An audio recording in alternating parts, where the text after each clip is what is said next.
Hi friends, బాగున్నారా friends? ఇవాళ కూర వచ్చి రొయ్యి పొట్టు. ఈ రొయ్యి పొట్టు అనమాట. తీసుకుని బాగా వేడి నీళ్ళు వేసి దాంట్లో ఉన్న చెత్త అంతా చేటతో చెరుక్కోవాలి. వేడి నీళ్ళు వేసుకోవాలి. తర్వాత బాగా కడుక్కోవాలి. ఒక 4-3 సార్లు కడుక్కోవాలి. కడుక్కున్నాక ఉల్లిపాయ ముక్కలు, పచ్చిమిర్చి, కరివేపాకు ఫ్రెండ్స్. ఆయిల్ పోసుకుందాం ఫ్రెండ్స్. ఉల్లిపాయ ముక్కలు, పచ్చిమిర్చి, కరివేపాకు.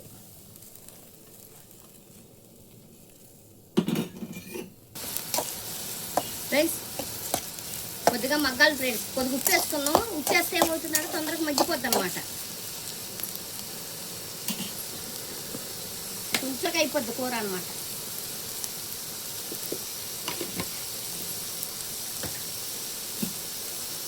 ఇప్పుడు కాదు, ఇప్పుడు మగ్గటానికి, ఉల్లిపాయలు మగ్గటానికి ఫ్రెండ్స్. ఉల్లిపాయ ముక్కలు, కరివేపాకు, పచ్చిమిర్చి అన్నీ ఎగిపోయినాయి ఫ్రెండ్స్. ఇప్పుడు రొయ్యి పొట్టు వేసుకుందాం. దీన్ని బాగా చేసుకోవాలి ఫ్రెండ్స్. ఎందుకంటే బాగా కడుక్కోవాలి, ఏరాలి.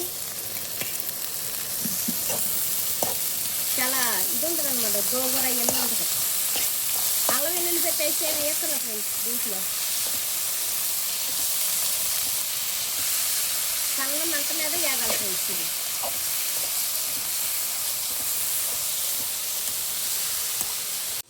ఫ్రెండ్స్ పసుపు వేసుకుందాం. ఇందాక సాల్ట్ వేసుకున్నాం కదా ఫ్రెండ్స్. కొద్దిగా వేసుకుందాం, రుచికి తగ్గట్టు సాల్ట్ కొద్దిగా. ఉల్లిపాయలు వేసుకున్నాం కదా, కొంచెం.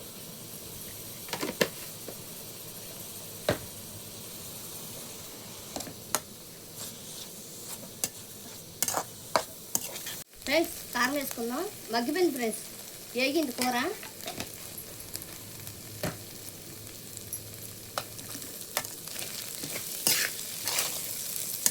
ఇదన్నా పప్పులోకి బాగుంటుంది ఫ్రెండ్స్.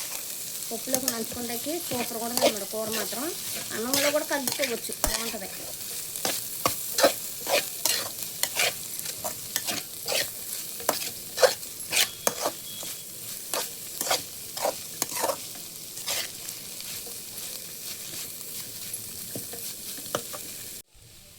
ఫ్రెండ్స్ కొత్తిమీర వేసుకుందాం ఫ్రెండ్స్.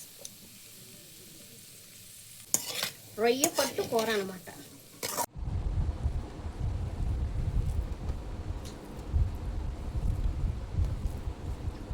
ఫ్రెండ్స్ గుమగుమలాడే రొయ్య పొట్టు కూర.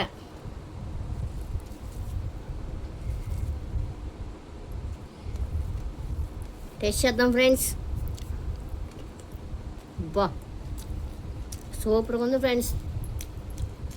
ఫ్రెండ్స్ మీకు కనుక నచ్చినట్టయితే లైక్ కొట్టండి, షేర్ చేయండి, సబ్స్క్రైబ్ చేసుకుని సపోర్ట్ చేయండి ఫ్రెండ్స్.